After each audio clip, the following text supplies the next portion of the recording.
Quote, Trump controls the surround sound stereo system on the breezy patio with his big iPad and its Spotify list. Regulars jokingly call it the DJT performance. The ex-pres reportedly loves to blast the speakers so loud that people have trouble talking as he marvels at the sound quality filling the garden. So what's Trump jamming to these days?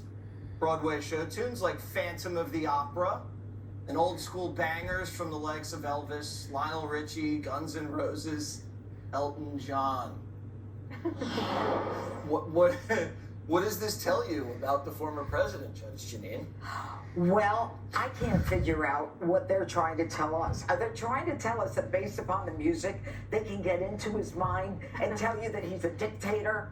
You know, how are they interpreting this? And by the way, I love the image of DJ T. You know, that's better than the mugshot. He should make a T-shirt out of that. Young people would love that. He's going to love it if he hasn't seen it already. Look, who doesn't like their own playlist? If you have a party, you play what you like.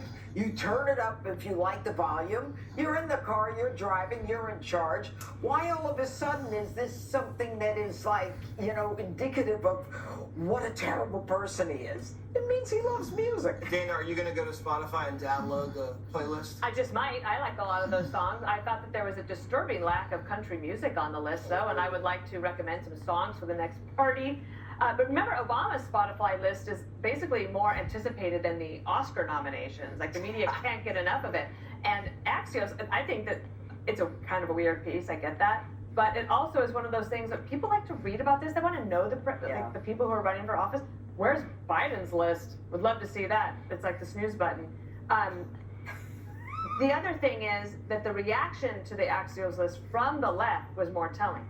They thought that it was normalizing Trump and that Axios shouldn't have done it. Do not normalize. He likes music, Jessica. What are we going to do now? Well, I can't vote for him, just purely based on that.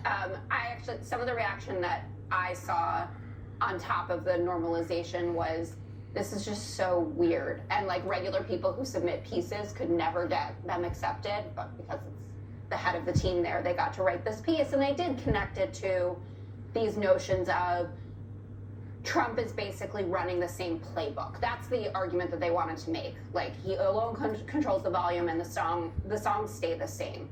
And that is what he has been doing thus far.